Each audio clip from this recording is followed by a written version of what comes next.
Thank you for joining us for our annual Staffing World Recap webinar. We thought this was one of the best conferences we've ever been to, and we're really excited to share everything we learned with you today. We had a great team at Staffing World this year. I'm Matt, our Director of Marketing, and on this webinar we've also got Paula, our Director of Marketing Education, Ryan, one of our marketing consultants, Caitlin, our Director of Interactive Design, and Brad, our Director of SEO and Social Media. Unfortunately, David, our CEO, can't be with us today. He's on his way back from another conference. We're going to be running through all the keynotes and sessions that we were able to attend this year. Please make sure to stick around till the end because we'll be sharing our top takeaways from this year's conference. We've got a lot of material to cover, so we're going to get going right away.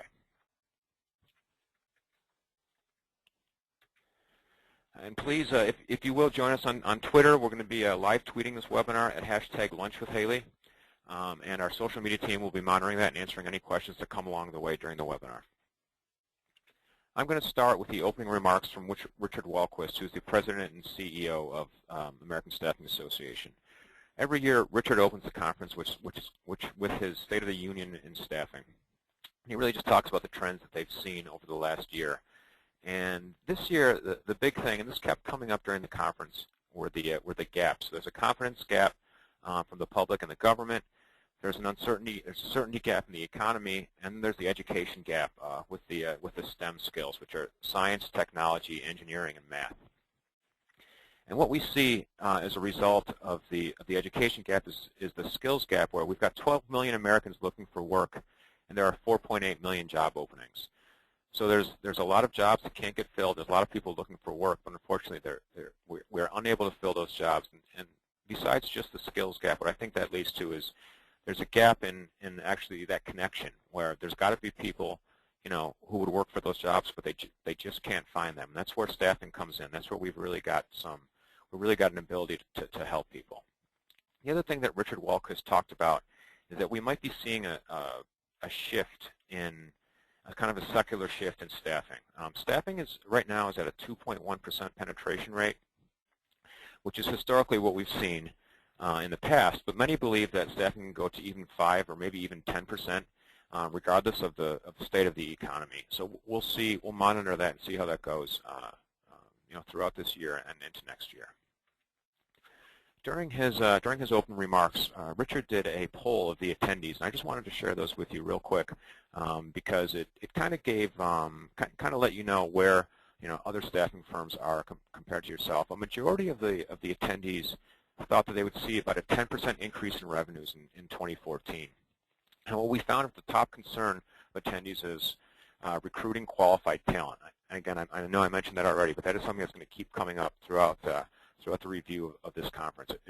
It's really getting harder to find people for those hard to place jobs. The last thing that I found interesting from that poll was that more than 50% of the people in attendance said they would be hiring between 0 and 3 recruiters over the next 12 months.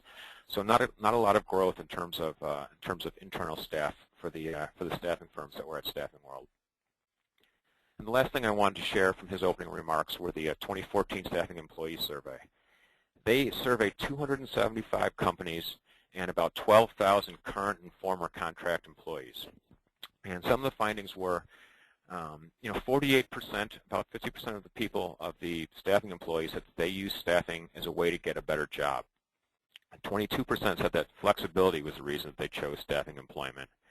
And 90% said that they were more employable because of using staffing services.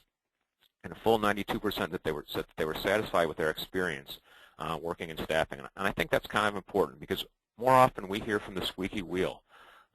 But what we don't hear from are the millions of people, satisfied employees that staffing puts to work every day. Following Richard's opening remarks was the keynote for the conference, and Ryan's going to do a review of the opening keynote. Thanks, Matt.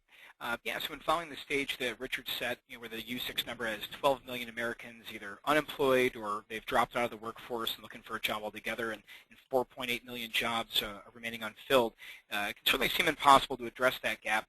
But then enters Bill Strickland with the appropriate session title of Making the Impossible Possible, a very inspirational speech here. And in 1971, Bill took over the Bidwell Training Center. It's located in a warehouse in the inner city of Pittsburgh where the crime rates are the highest in the city. Race riots were still a huge problem. He's mentioned his first day. He walked in to see holes in the floor, kids gambling, and they were actually gambling on how long he was going to stay. And then the IRS showed up and said that he owed $300,000 in back taxes, and that was on his first day. So talking about an impossible viewpoint there. But he raised that $300,000, a little left over to pay the painters and beer that would start the revitalization of the building and make it a suitable home for offering vocational training to displaced and underemployed workers. And from there, with his vision of a template for social change, he leveraged relationships he made with local businesses and government to evolve it into a national model now for education and hope. So this training center, it's devoted to welfare mothers, the homeless, others that are in the most violent part of Pittsburgh, and yet you step inside today and you don't see drab walls with institutional colors and decaying exteriors. You actually see an architectural masterpiece. That's because a big part of Bill's genius is in his mantra, look like the solution. He built the new building based on Frank Lloyd Wright architecture and focused on letting in as much light as possible. He believes that light is hope, and that people are a function of their expectations. That belief really infuses all that he does. And the evidence that environment drives behavior is really borne out in his results. He's proving in multiple cities now, you get anyone trained in food preparation or a number of skill positions in 6 to 10 months with the right industry partners. In 10 months, he's certifying pharmaceutical technicians. He's taken those down to their last unemployment check and put them in $50,000 a year positions at a water treatment facility they're partnered with. Medical coders, you name it. And in 10 months with the right partners, the impossible is being made possible. Because Bill knew a bit about clay and pottery, he also started the Manchester Craftsmen's Guild as an arts program. And there's no metal detectors at these schools. They've never lost so much as a screwdriver. The dropouts that go through Bill's arts program, that's pretty much who they're pulling in from the inner city, they're graduating at a 98% high school graduation rate after they go through the program, as opposed to typically 50% from the schools they're dropping out of. And that food prep training that he's providing the adults, that's actually resulting in gourmet food and meals for the students. The tuition's free based on a diversified revenue strategy, real genius that he's created there. And recently the founder of eBay invested $500 million to scale this to be a national model. There's centers in 8 cities now with more to come. So what Bill understood is that it isn't about kids becoming great artists. Most don't. Art is the hook that gets them wanting to be alive. It thereby is the hook that's getting them engaged in learning.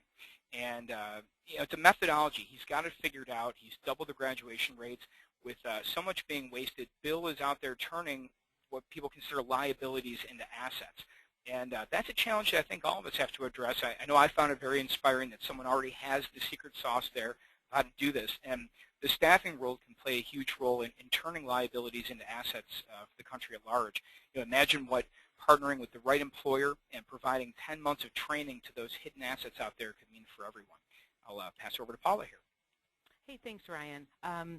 The session addressed that I went to was the increase in prevalence of vendor management systems and management service providers in industrial staffing. And it was headed by Jason Leverett, who is the COO of At Work Franchise, which is a $170 million company. Jason started off the session with a few stats. Did you know that the industrial sector generated almost $1.25 billion in revenue last year? That represents the largest industry sector within the American Staffing Association. So we'll kind of see where that heads up at ending of 2014. Jason then started with engaging the audience to take a live poll. His question was, what do the initials MSP and VMS mean to you? Well, I wasn't surprised, but 2% of the group responded with a warm and fuzzy feeling, and an overwhelming 98% stated it filled them with dread. So Jason then asked the group to put themselves in their client's shoes and to try to understand what they want, things like consolidation of vendors, ensuring the control and consistency of quality of the product and services they receive. They also want to limit pricing variances, streamline communication, and they typically want instant and measurable results at little or no cost. Jason also stressed that there are opportunities to work with a managed service provider, but be prepared to share information because they will want to know everything about your company. The things that they're going to ask are staff payroll, office costs, bill rates, overhead costs, statutory costs, and client lists. So if you're considering partnering with an MSP, just be aware and make sure that they are vendor neutral. Many systems Jason sees have common ownership with a staffing firm. Other items that you're going to want to check into, client relationships. Will you be the only one or one of the top firms chosen? What are the payment terms? What are the rates? Make sure you negotiate these rates before a contract is drawn. What about rebates?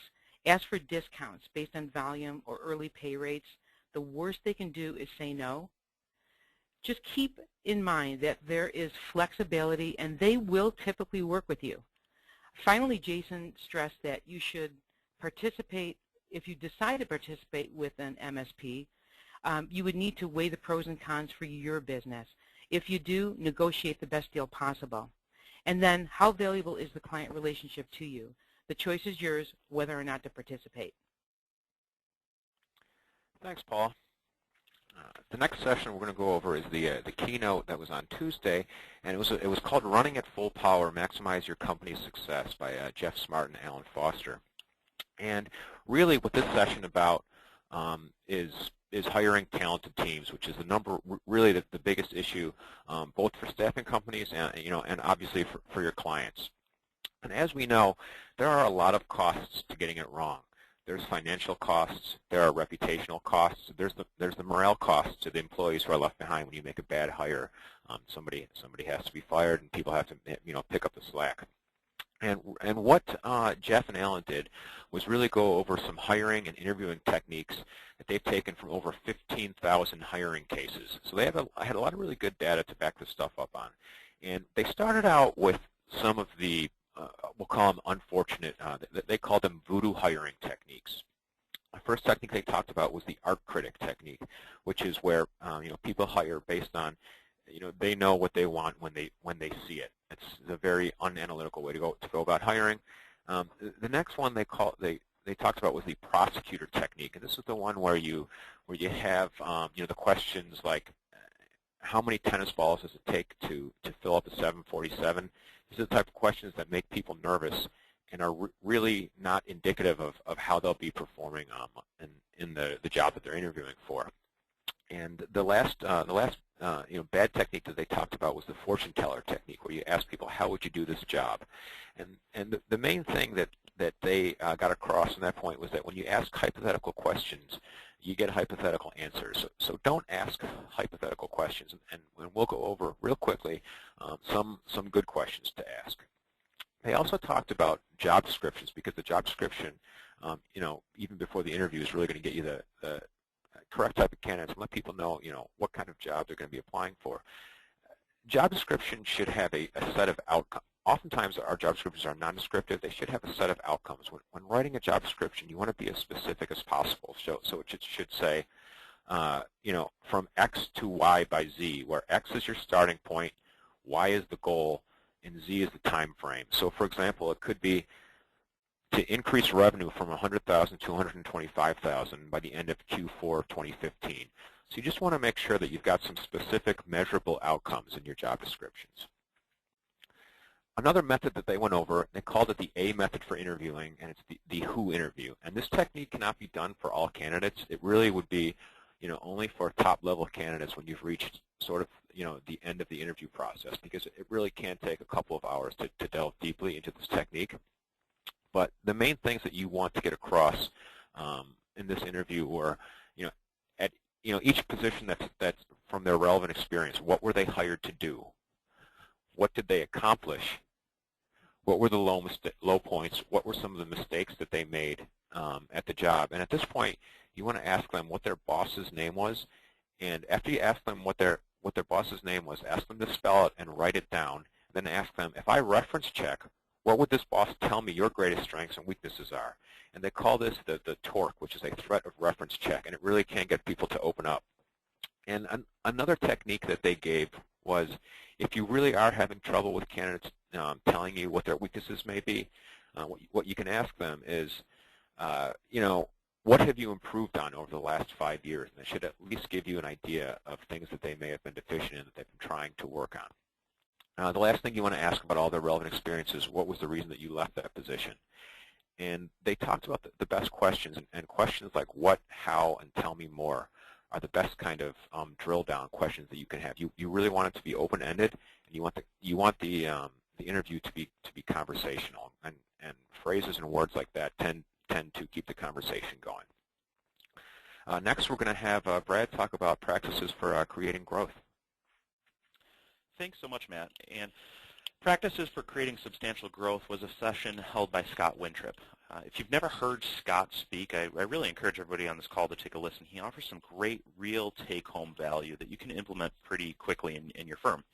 So I want to touch on a few of the main topics. Now, Scott obviously dug really deep into each of these, but these were some of the big takeaways that I received.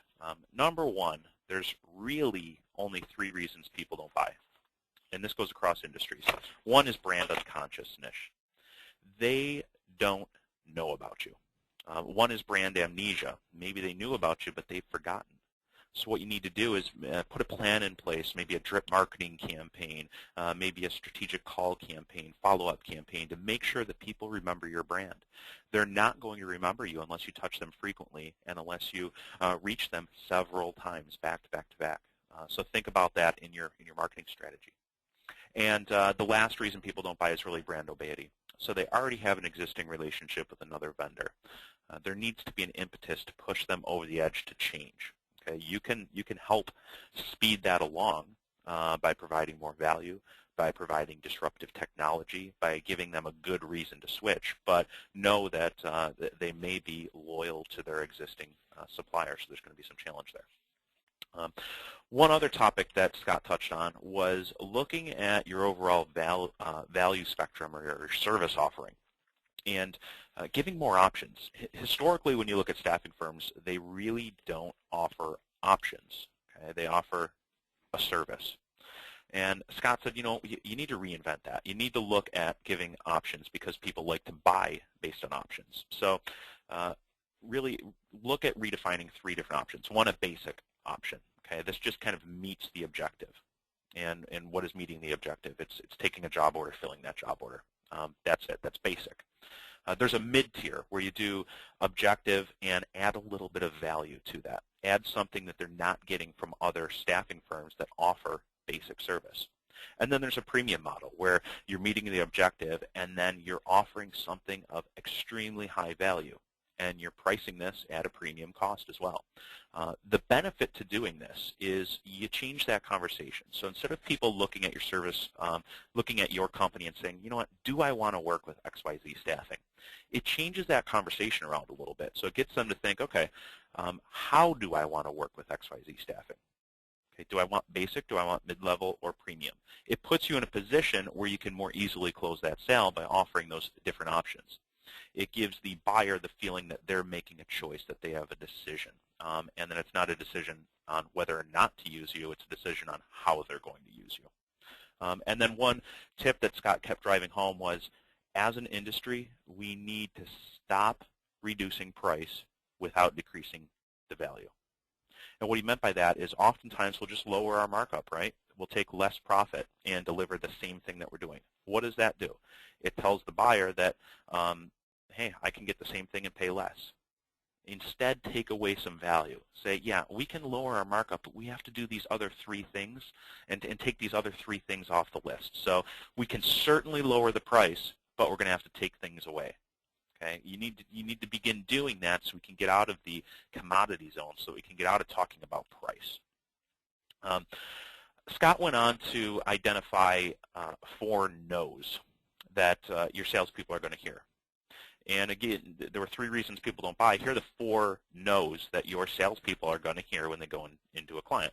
They're going to hear that the company has no need. The company or hiring manager, we don't have a hiring need right now, or we don't need staffing agencies. Maybe they don't have any money. That's what they're going to tell you. Maybe they don't have an interest in staffing services, or maybe they simply don't have a need for you. And what you need to do to overcome these is begin educating your audience. And this education happens well before that sales call. So marketing touch points, your blog, what content you share on social media, this should all lead up to educating your audience on why they need staffing. Okay, that's going to get rid of the no need. It's going to get rid of the no interest. You also need to educate your team on how to overcome these objections. So they should have tracks. They should have specific answers that they give when they hear each of these no's, so that they're fully equipped to answer these and create an engaging dialogue to turn people around. So the takeaway here is think about those negatives and then give your salespeople ammunition to overcome them. And Caitlin, I know you went to some interesting sessions on technology. So tell us a little bit about what's going on the tech side of things and how that can help everybody on this call be more efficient. I did. Thanks, Brad.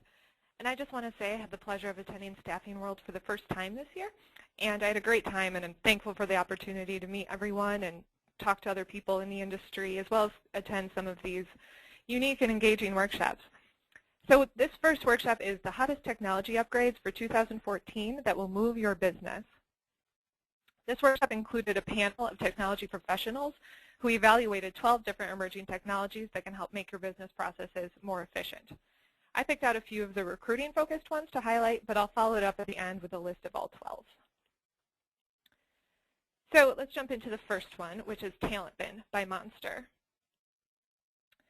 TalentBin taps into a variety of social media outlets to compile what they refer to as an implicit resume. By monitoring social activity, the tool collects higher quality data than a traditional resume would reveal. It also lets you target in on those passive job seekers who might not be actively posting resumes on more traditional sites. TalentBin currently has a large database of IT and design professionals, but they plan to expand that into other markets. So this application is just another example of the power of social media, both as a marketing and recruiting tool for your business. The next technology that they covered is called Mobolt. Mobolt was recently acquired by Indeed, and it's a candidate application that is specifically designed to be used on mobile devices. Mobolt addresses the key drop-off points where candidates might leave your application process.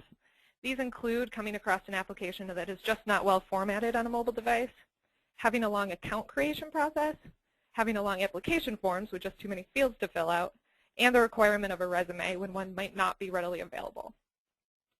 So why do you need a mobile-friendly application process? According to Indeed, nearly half of all of their job searches come from a mobile device. Here at Haley Marketing, we've also seen this trend, and we emphasize the importance of a mobile-friendly application process. So I encourage everyone to take a look at your own job boards and your own application on a mobile device to see how easy or difficult it might be for your candidates. The next trend is called VMS Access by Bullhorn. So according to Bullhorn, with VMS comes a lot of opportunities. They point out all of its potential, and you can see the statistics there. With this opportunity, though, as we know, comes some challenges. Typical problems include the time-consuming step of copying and pasting jobs into your ATS, the substantial delay from the time a job is opened until recruiters are actively recruiting for it, and the lack of visibility for owners and managers into client potential and recruiter activity. So VMS Access solves this by speeding up the process. It automatically enters and updates job records into your ATS so recruiters can fill those VMS jobs faster. It also eliminates the duplicate data entry step and provides real-time visibility into activity and job load times.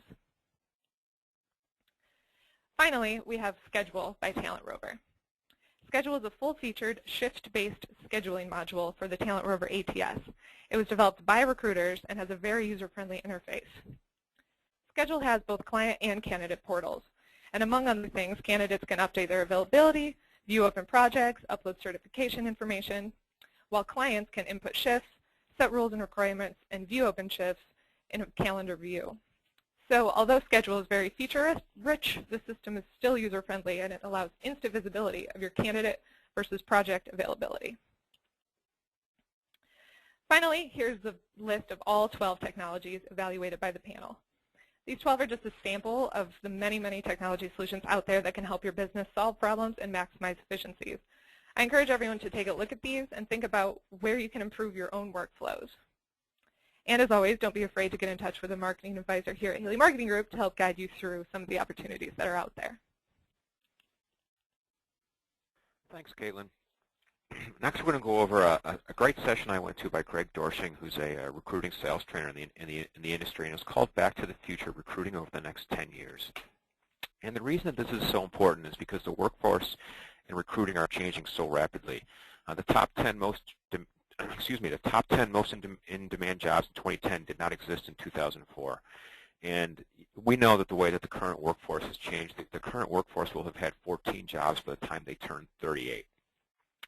According to some research that Greg showed us, 79% of people ages 18 to 44 have their smartphones with them 22 hours a day. 13.8 million people are searching for jobs via mobile in January of 2014. That was up from 6 million people who searched for jobs via mobile in January 2013, and it was up from 2.3 million people who were searching for jobs via mobile in March 2012. So we're really seeing these numbers of mobile job seekers just skyrocket. And according to Mashable, which is an independent online news site for technology, 77% of job seekers use mobile job search apps. And that's why it is so important that your website is responsive. Responsive website design presents the website to the visitor based upon whatever device they're using, whether it be a personal computer, a laptop, a tablet device, or a smartphone. And to get after selectively active job seekers, which are people who are employed but may still be looking for a job, that means they're going to be looking on their lunch break, at night, and on weekends on their mobile devices. So your job postings need to be mobile friendly. And your recruiters need to be talent agents for this next generation of job seekers. And really, one of the points that Greg really drove home was that your website needs to be the centerpiece of your business. Your website really needs to accomplish a few things. It's got to be an effective marketing tool that's optimized for the search engines. It has to be an effective candidate attractant. It's got to be, easy for candidates to apply for jobs, and it's got to be viewable from all devices. One tip that Greg shared that I thought was really great that I had never heard before, he's got a method for text recruiting where he sends a text message via email to his candidates. And this is better than voicemail. He can reach a lot more people a lot faster than he can by making calls. And the way to do this is you get the text carrier for all of your candidates along with their cell phone number, and then you can send them an email that is a text message to their phones. The way Greg executes it is he'll send out 10 every half hour. So he'll send his email to 10 candidates, and he waits to see who he hears back from over the next half an hour, and then he continues that process. The next half hour he'll send out another 10. And if anybody needs to know the exchanges, so there's an exchange put after the candidate's cell phone number for all the different cell phone carriers. I'd be happy to share those with you after the call. But it's a much more efficient way to do recruiting. The other thing that Greg talked about is that LinkedIn is not a resume database. And a lot of times we try to use it as a database, but what LinkedIn does, it gives you search results based on your connections. To use LinkedIn to effectively find candidates, you need to target specific competitors that you know that your clients would be excited to see candidates from, and then next target specific job titles inside that company. Keyword searches are just not as effective on LinkedIn. And another thing that Greg talked about are that one of the problems in recruiting are that advancements in technology have led to much more informal communication practices, which is fine for personal life, but is totally inappropriate for professional life. We've probably all seen, text syntax enter into professional communication. The more formal and more professional you make your process, the more obligated people feel to respond to you in an equally professional manner. And 2 points in the recruiting cycle that Greg highlighted where feedback and professionalism are critical are in submittals and interviews. Candidates submitted to clients should always have, I got ahead of myself there. Greg talked about formalizing your submittals, formalizing your weekly updates, and formalizing your interview debrief reports. All candidates submitted should have a properly prepared candidate profile cover page, a highlighted resume, and additional interview questions. You should formalize your weekly updates and send clients a status update on all open searches. Last week's update would be pushed down, and so that shows a history of the search. And it should have a waiting for feedback from the client box, which can get slow-moving clients moving. And what this weekly update also does is it documents you as a person of record for candidates included in your update. And it really makes HR look good for having chosen you. They can forward the weekly updates to the hiring manager. The other thing you want to do is formalize that interview debrief report. You should have things like the ability for the candidate to do the job, their attraction to the company, their attraction to the community, any areas of concern, if the compensation was verified, and their availability for the next steps in the interview process. Another good tip that Greg gave was to, after sending resumes to a client, to send an email to invite them to review them within the next 24 hours. Again, all that can really do is keep your clients on schedule, which, again, we all know can be one of the biggest roadblocks to working with our clients. And this kind of segues to another session that I attended from another recruiting trainer from the industry, which is John Thomas. He talked about the 10 best practices for working with clients and candidates, and he really did touch on a lot of the same points that Greg did. So some of the important things were, he said that you should recruit from sources where your clients and prospects don't have access. They're not going to want to pay you to do something that they can already do themselves. So one example he put forth was that they don't have access to your database. So make sure that you're recruiting from your database. He also talks about the importance of the contract. You should have the rep bring the staffing agreement on the first call, and don't ever work an order without a signed contract. He also talks about the importance of taking a detailed job order. Don't just reply on the customer's job description. He also mentioned that you should schedule the interview before you even send their resume so that the hiring manager has them on their calendar and has a deadline. Again, this is just a way to keep our clients moving along. You should prep your candidates and clients for every interview. Never assume that the client or the candidate know how to interview. And you have to remember that if a client is asking illegal interview questions, they are putting you at risk. He also talked about the importance of debriefing clients and candidates after every interview. Everybody on this call has had that feeling that a candidate or client has just disappeared on them.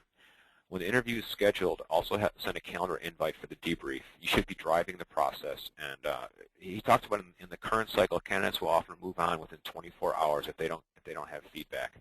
And then the last thing that he really wanted to drive home was the importance of follow-up, because as we all know, in staffing, you can be forgotten as soon as your competitor calls. And next up is Ryan to talk about the Shift Your Brilliance session.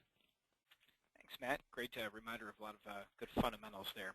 So Simon Bailey, fellow native of Buffalo, New York, where we're headquartered here at Haley. He's also a Disney alum. He started off his Shift Your Brilliance presentation with this perspective. A Harvard researcher and his colleagues found that virtually all the children they tested, over 90% of them, were at the genius level through the age of 4. However, by age 20, only 10% of the same children were at the genius level, and over age 20, that number dropped to 2%. It makes you wonder, what happened to the children's genius? Where did it go? Well, good news is it didn't go anywhere.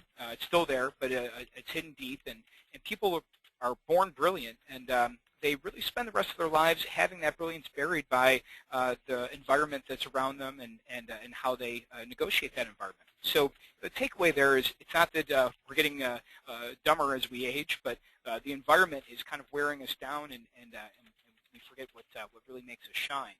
So in making the shift and making a change in your environment, he shared a couple good pieces of wisdom here.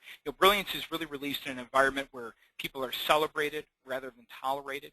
The shifters in an organization, they're not there to make an impression. They're there to make an impact. And when Simon says, hire for attitude, train for success, the real takeaway there is that training can't fix what HR doesn't catch. So you need the right attitude. The rest of it you can teach your folks. So you'll hear a lot of marketing people these days, and they're absolutely correct. They talk about how content is king. You'll hear it from Haley Marketing as well. And then you have to be blogging and whatnot. And yeah, it's absolutely critical for SEO. That's the way the world works now. But it's also critical for connecting with people. Microsoft, they've got a chief storyteller now. And when they blog about a new product, they start with the backstory of the person that created that product, and they tell that story. And think about what you might have inside your organization, who there can tell the untold stories of your history, and really identify where there might be opportunities to tell a better story. Simon himself, he had the realization when he made someone's day at Disney. It's a great story. He realized that he wasn't trained by Disney to maintain the grounds or manage the people that ended up reporting to him. He was trained to create a moment. It's funny, Caitlin and I both attended this session, and afterwards at lunch with our CEO, David happened to share a story where we had created a logo for a staffing firm who a few months later ran an ad with that new logo in the paper, and they got a call from Target. And Target started that call with how impressed they were by the logo and the branding in the ad, and that resulted in about $3 million in business for them. And Caitlin and I both realized at lunch, hey, Haley created a moment for that client as we came out of that session. So it's really important to capture and share those stories. They're powerful for more reasons than just because Google says so. It's your chance to really connect with your audience and let them know that you care. I'll pass the baton back here. Thanks so much, Ryan. The next session that I attended was held by Kevin Lawrence, a consultant to the industry. And the presentation, or the workshop, I should say, was probably one of the best workshops that I've been to in 10-plus years. Got a ton of great value out of it. And I'll highlight some of the highlights here, the top level. But in this session, we really dug deep. So what I encourage everybody to do, if you're interested in growing your business, there's a great book out there, Mastering the Rockefeller Habits. Goes into great detail, and we went into a lot of this detail in the session. But some of the things that Kevin pointed out was, one, looking at a different type of analysis. We're all very familiar with the SWOT analysis. We've probably all done them on our businesses. But he takes a different approach to it. So instead of SWOT, we're looking at just SWT. So we're analyzing strengths, weaknesses, and trends. So he says, look at your competitors. What are their capabilities? What are they good at? Okay. Look at your own company capabilities. Specifically, what are you good at? Look at what you're not good at. And look at overall customer needs. So trends in the industry. Where are we heading? Where's consumer demand going to go? With staffing firms, unfortunately, most of them are caught in the middle, where all three of these intersect. They're caught in commodity health. So you're battling over price. You're battling over margins. You're having those tough conversations. You're willing to take business at break even just to get your foot in the door. It's not a fun place to be, and we've all been there, unfortunately. What Kevin suggested is, shift a little bit. Go over to the right a little bit. Look at that sweet spot. You want to align where your company capabilities and consumer trends moving forward align. And that's where you really want to focus your attention. Now, it takes some time to really find out what that area is, but it helps get you out of that commodity health. Kevin also suggested that instead of being everything to everyone, like many staffing firms like to be, you do really need to find out what your weaknesses are. You need to identify, look internally, look at your organization, find out what you're not good at, and stop doing it. The reason is a lot of us will spend time on these C&D orders. Okay, maybe we do administrative staffing, but our client, our great client, needs somebody in IT. If you're not good at IT, don't do it. It's not going to add any value to your relationship, and it's going to take your service coordinators and your recruiters off of A and B orders that they probably would have been filling all day long, and they're focusing in on this IT position that's a C or a D order because you don't specialize in it. It takes you away from your core. It puts you in commodity hell, or even worse, it devalues your relationship with the client. Stop doing it. Next, Kevin identified something that I really appreciated. He called it the BHAG, and that's an acronym for Big, Hairy, Audacious Goal. Okay, so on the previous slide, he identified where our sweet spot is. Okay, once you identify that sweet spot, don't just say, okay, this is where we're going to focus. You need to set some goals, and you need to put numbers behind those goals. Okay, so in order to figure out where your BHAG is going to be, you're looking at number one, what you're deeply passionate about. What are the people in your company passionate about? You as a leader, what are you passionate about? You need to look at what you can be the best in the world at. Again, think about your weaknesses, throw those out. Think about what you're average at, throw those out. Think about what you're great at. Okay, that's where you want to focus. And then you need to also look at what's driving the economic engine. So getting back to those trends, where's demand going? And you need to look at all those three things and see where they intersect. That's your BHAG, your big, hairy, audacious goal. Okay, that's where you want to focus, and you need to set a truly lofty goal. And Kevin mentioned, and it ties into the game last night, World Series. No good baseball player is going up to the plate and saying, you know what, I'm a 300 hitter, so I've already got a hit tonight, so I'm going to probably strike out the next 2 times. No, they go up there thinking that every time they go to the plate, they're going to get a hit. Your people need to do the same thing, and it starts with setting this big, hairy, audacious goal. So once you've set your goal, you need to tie some numbers to it. Okay? Without numbers, how are you going to measure it? How are you going to know if you hit that goal? How are you going to know if you're successful? You need to set a number so that you can hold your team, yourself, your whole company accountable. Okay? And this number he defined as the critical number. So it's you can have some fun with it. It's one single number that you say, and you rally the troops around and you say, you know what, this is our focus. This is what we're going to do. And I'll give you some examples of critical numbers. And I'm going to save Zappos for last because it's my favorite. But there's a lean manufacturing company that had a lean manufacturing initiative. And their critical number was 845. And they built a campaign around it. They called Bin It. And what they were looking for were 845 actions throughout the year that were wasteful actions. So thinking about their internal process, thinking about how they get widget A to point B, and looking at all the steps in between and trying to eliminate wasteful actions. Another accounting firm set a done in 30 campaign. 30 is their critical number. And every meeting they held that year had to be done in 30 minutes. It was extremely structured. They found they were wasting a lot of time in meetings and getting off track. And if they kept it to 30 minutes, they were on track, they had an agenda, and they had takeaways. Another consulting firm said, you know what, we want 57 new friends. So 57 is a critical number. And new friends were really new clients. But what they wanted to do is grow a customer base that really trusted them, that considered them a friend. And everything they did was built around that. And the last on the list, Zappos, which is my favorite one. They are known for customer service. Okay? To provide great customer service, you need people that want to be at work. So what they do, they have a 30-day challenge, and they line up their new employees after 30 days. Okay, so they have this line of 30 employees. Each employee gets handed a check for $4,000. And they tell that person, you know what, you walk out that door and never come back, you can keep this check for $4,000. But if you want to work here, what you're going to do is rip up that check and you're going to go back to work, and we really want to have you here. And they're able to weed out people that are going to be long-term problems for them, people that are going to distract them from their mission of great customer service. And they know that when somebody rips up that $4,000 check that they want to work there, they're passionate about it, they're a Zappos-type employee. So in your firm, think about what that critical number is. What's your core value? What's your mission? And assign a value to that.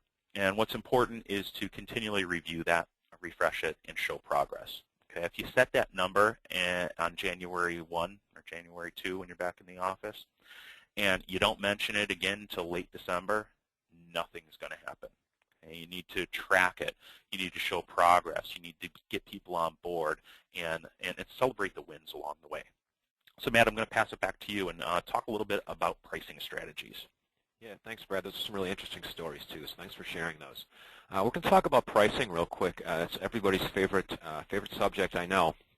I'm going to go over some theories here, and we're going to go through them pretty quickly. So again, because we're running out of time here, but I'd be happy to discuss these in more detail with anyone after the webinar. So I'm just wondering if anybody on this call has ever had a client beat them up over price. I'm sure we all have. Clients will almost always push back on price. So you need to be ready for it, and you really can't get upset when they do it. It's their obligation to fight for what's right for them, and they wouldn't be doing their job if they weren't trying to get the best deal for their company. We're going to talk about real quickly the three kind of components of contemporary pricing theory. You've got cost plus, market pricing, which is based on your competitors' pricing, and value pricing, which is pricing based on the perceived value. And these are all really important aspects of your pricing strategy. Cost plus is an accounting method. It's simple, and it guarantees that you'll make money. Market-based is more of a sales mindset. It's based on your competition and what it takes to win in your particular market. And value-based is a marketing mindset. It's probably the most misunderstood, and it's the hardest to quantify. But if you know the value of the project to your client, you can price based on that. the analogy that the speaker gave that I thought was pretty good was that it's sort of like a house where cost plus is the floor, value is the roof. That's the highest you can get, and then everywhere in between is the market. And all three of them are important because you can't ignore your costs, you can't ignore your competitors, and again, value has the potential to make you the most money. And why is pricing so important? It's because no lever has a greater impact on profitability. If you're operating on a 10% margin, a 5% increase in price results in a 50% increase in profitability. And that's why it's so important to pay attention to your pricing strategy. I'm going to go over this pretty quick because Brad talked about it earlier, but it is really important. You want to give your clients options. They want to have options, and it changes the conversation from should I use you to what option should I use from you. I'm going to go over real quickly an exercise that the speaker did where the attendees had to choose between prices of $490,000, $450,000, and $430,000 for a staffing project. Overwhelmingly, the middle option was chosen. That's one thing he talked about. You always want to make the middle option your most desirable outcome, and there's a psychology to that. The reason is the buyer doesn't like to choose the most expensive because they don't want to appear wasteful. They don't want to choose the cheapest because if something goes wrong with the project, they don't want to look like they were cheaping out, and that's why the project went bad. The speaker continued the exercise by adding some detail, and when he told us that it was a $30 million project at stake, almost every person in the room changed their answer to choose the $490 price option. And the reason for that, is when you focus on outcome, price becomes less important. And again, that's why value pricing can be so profitable. You get your clients to become less price sensitive when you get them to focus on what's at stake. Price becomes a proxy for quality. One of the things that he really emphasized is that businesses are not commodities. The experience of working with you and your firm, the relationship and the service provider are all parts of a unique transaction. If you do end up in a commodity market, it's important to remember that the buyer often goes with who they like, who provides them the least hassle in terms of the buying process. And another thing to remember is that too often when a client asks what value we're providing, we talk about ourselves. We talk about what we do. We need to remember to focus on the client, what the outcome for them is. Again, if we emphasize the benefits of our offer to create differentiation and increase the value of our offer, they become less focused on the price. And we don't have time to get into this whole client matrix right now, but the main thing that I wanted to get from this slide is that you shouldn't be afraid to lose your worst clients. They take up the most of your time, and they're the least profitable. And if you're able to qualify your clients according to this matrix, you kind of know what kind of game and what strategy to come up with those clients. And he shared this quote, which I really enjoyed. There's nothing more dangerous than constantly reducing your price so that you can sell more. It's a race to the bottom. Another thing he said was that the problem with the race to the bottom is that you might win. Again, Brad talked about this so really quickly. Lowering prices, you need to really be careful with it. It's very hard to raise your price again at a later time if you lower your price earlier in the process. And if you lower your price without taking something away, it cheapens the value of your product and it breeds distrust because the clients know that you didn't give them the best price initially. So just remember, if you're getting beat up on price and you need to lower your price to win business, don't lower your price without taking something away. And next, Brad's going to talk to us about some best practices in IT and engineering. Thanks, Matt. This session was held by Chris Cosmos and did focus on IT and engineering, but a lot of these are translate into other industries too.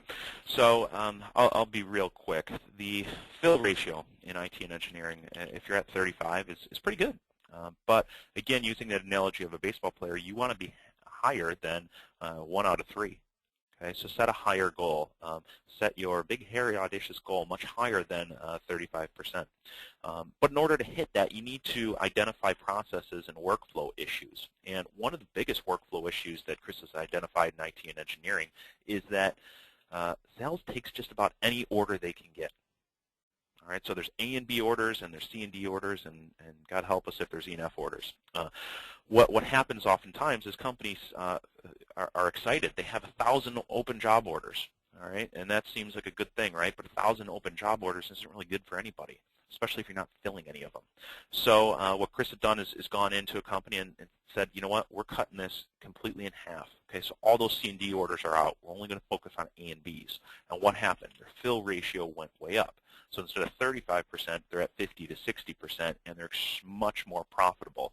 So getting back to identifying your weaknesses, identify those and stop taking those orders. It only causes internal struggle. So looking at why fill ratios are low, so if you're under that 35 to 40%, or even if you just want to get higher, there's some common reasons why fill ratios are so low. There's competition with internal HR, unrealistic rates, and I've got a full list here on the next slide, and I won't go through all of them, but a lot of it ties down to internal processes. There's candidate control. So in your ATS, people go in there and mark candidates as their candidates, so there's internal fighting between recruiters. There's client control, internal fighting. Too many orders on the board. So what I'm getting at is these are all things that you can control, and they're causing negativity in your organization. And with some workflow and process changes, you can eliminate almost all of these issues and drive your ratios through the roof. One of the biggest issues is no relationship between sales and the hiring manager. And close that gap when you can. I know it's hard with VMS and MSP, but whenever possible, you got to look for ways to close that gap.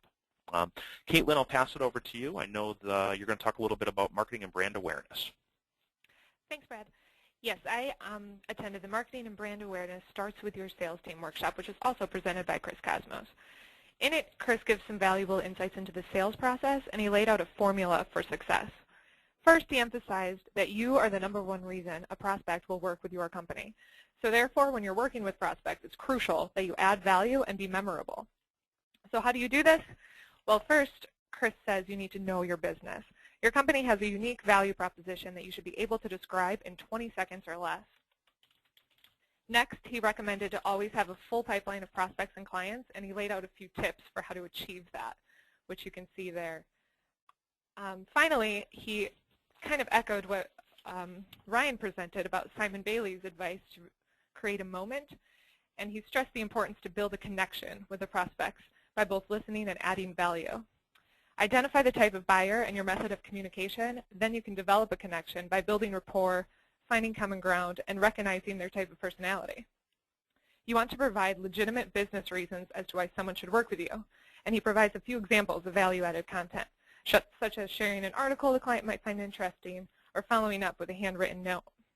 By using this value-added content, you'll help provide an answer to the prospect's question of what's in it for me.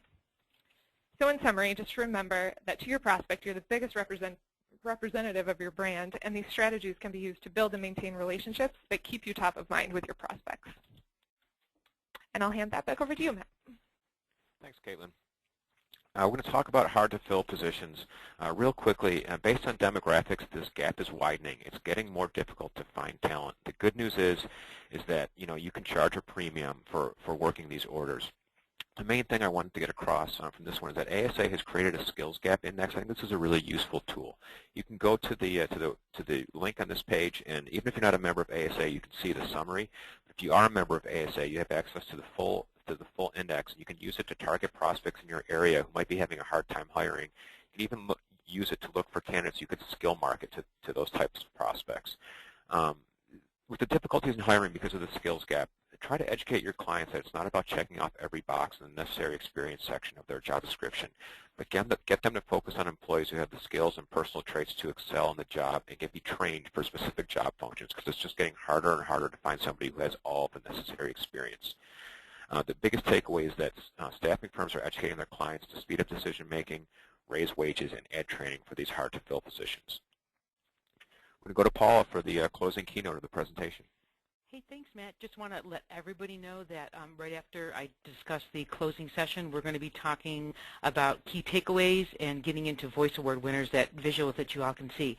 So after a whirlwind of 3 days of information exchange and networking, in closing, the keynote was addressed by Robert B. Tucker. He's the founder and president of the Innovation Resource and formerly an adjunct professor at the University of California in Los Angeles. He's also a consultant and keynote speaker and a best-selling published author.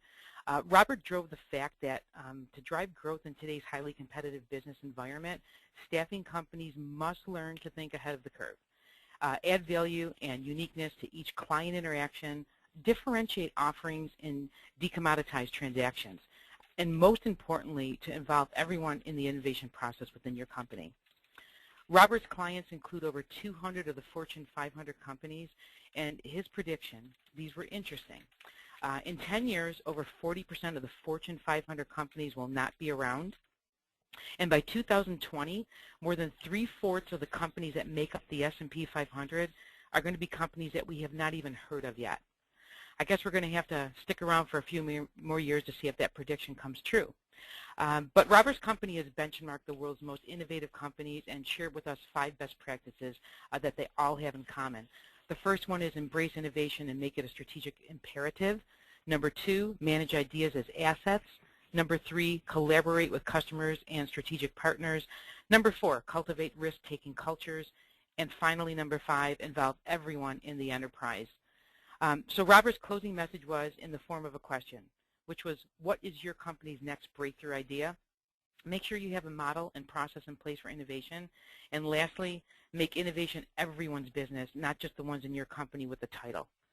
Leading on, Ryan, I think you're going to start us off with some top takeaways and lessons learned. Yes, thank you, Okay. Paula. And Hey, Ryan, we're coming actually, up on the hour. Yeah. Ryan, I'm just going to go through the Voice Awards here, and Okay. then and we won't talk about them. We will just we'll just take a look at the Voice Awards, and then we'll go to our takeaways. And guys, try to do one key takeaway from each one of your slides here. We just wanted to congratulate our 6 clients who won Voice Awards at Staffing World this year. These are marketing projects that were honored by the ASA for their vision, originality, innovation, creativity, and effectiveness. We're really proud to have designed these projects. We'd be happy to talk about any of them with you after the call. We're not going to have time to discuss them in detail here, but this was Pride Staff's Innovations newsletter. Next up, we've got Direct Mail for Staff Masters, which is designed to educate prospects on the negative impact that understaffing has on their business. We did a social media camp for Employment Solutions that was very effective. And for PSG, we did some public transportation advertising. If you live in Boston or you visited Boston, you probably saw this campaign. We did a very innovative website for Berks and Beyond that was really able to communicate their company's vision. And last was a best of class winner for Bold Staffing. That was one of the best websites that we've seen in a long time. So we were really happy to be able to do that for them.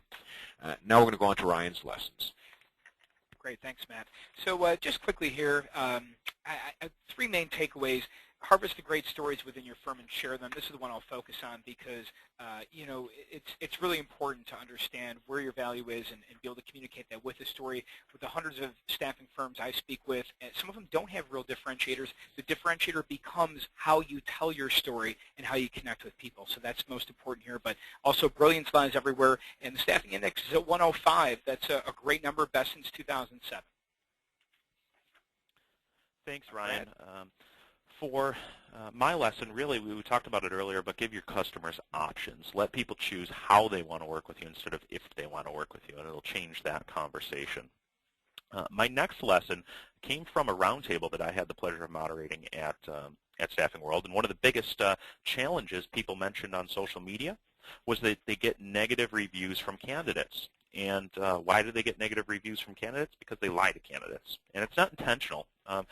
Recruiters and staffing coordinators, they all have the best intentions. And if you have an unqualified candidate that comes through the door, we often say, you know what, I'll let you know if something comes up. I'll call you if a job becomes available. You know that a job's not going to become available.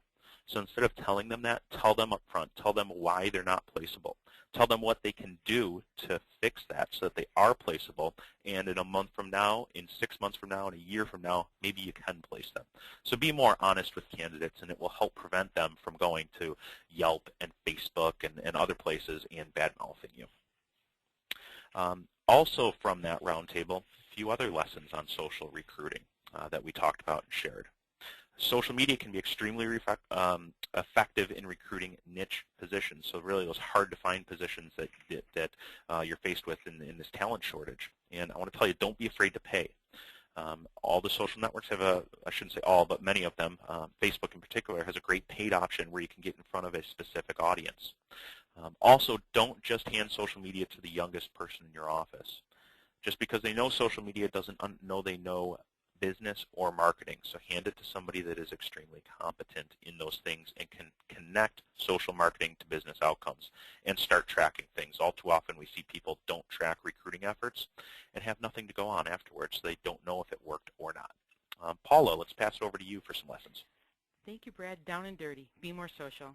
Just having a profile isn't enough today. You have to engage in relationships, facilitate and nurture those relationships, generate good content, and interact. Thanks, Paul.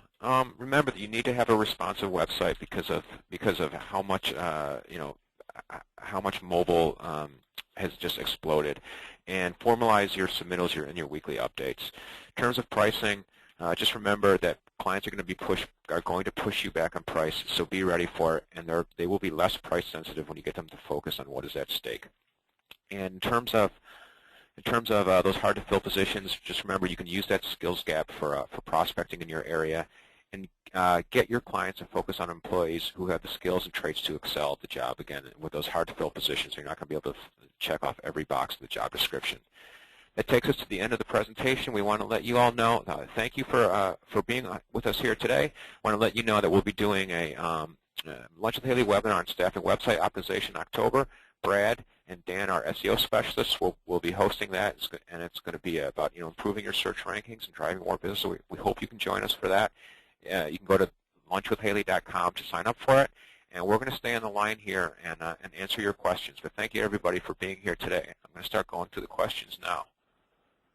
Hey, Matt, if I could just chime in on the next webinar, staffing SEO. We've done a few webinars on SEO in the past, and within the last year, there's been some substantial changes in Google's algorithm and Bing's algorithm that have wide sweeping impacts on whether or not staffing firms show up in search results. So it's a real good webinar. I invite everybody on this call to log in and hopefully learn some new things. Yep. We had someone ask if the webinar will be made available. It will. We will send you an email with the link to the archive. If you need that link, you can send me before that. You can just send an email to me. It's matt@haleymarketing.com. I'll be happy to share it with you. Let's see what else we've got here. Here's a good one. What's the most disruptive idea you've seen in staffing over the last year? Does anybody have a really good innovation they've seen in staffing they'd like to share? Matt, I've got one. I don't know if it's extremely innovative, but changing the staffing model. So instead of staffing, it was more employee leasing. So there was a firm there who took all of their quote-unquote temps, brought them on full-time, and they're very specialized people in a very hard-to-fill niche in, I believe, engineering, specific type of engineer. So they would just hire them full-time and then lease them out for project assignments, so a little different take. I had another company that I talked with that has set up a training program. So they've almost built a course for graduates after they come out with a general liberal arts degree, and they teach them a specific area of marketing. And once they graduate this program, they then market the candidate. So they've taken an area where it's hard to find people. They've developed a training program, and they've developed a talent pool from that. Yeah, that's a great one, Brad, and that continually came up during the conference, especially in these hard-to-fill position sessions. They talked about the importance of training, and what staffing companies are doing is doing these specialized training programs, and they are seeing, much higher. They're able to place, usually over 95% of the people who come out of these training programs in well-paying jobs, and they are in some instances they're taking, long-term unemployed or people who are underemployed, giving them useful skills and getting them much better jobs. So yeah, thanks for sharing that. We've got a question here. What is the one thing that's essential for a new staffing agency to have a chance to be successful? What would that be? Is there anybody who'd like to chime in on that one? Matt, I can jump in on this one too. I think it really comes down to persistence and having direction. Just like any business, if people don't know the direction, if they don't know the goal, if they don't know the objective, you're never going to get there. So set those goals, tie a specific number to it, hold people accountable, make people internally accountable with their team members. And I think that's the best way to achieve success. So look at key business drivers and focus there and continually measure, continually adjust, and let people know how they're doing. Yeah, that's a good one. And to add to it, I would say, what we've seen people, especially smaller staffing firms, have a lot of success looking in niche markets. And the other thing you want to do is, again, we've talked about this a lot, over the past hour here, but focus on the jobs that employers are having trouble filling. And if you become an expert in that particular market, you're going to become indispensable, because then you are providing a service that the employer can't provide themselves. I think that is it for our questions. Again, we want to say thank you to everybody for attending the webinar today. We had a good time, and hopefully we'll see you next month for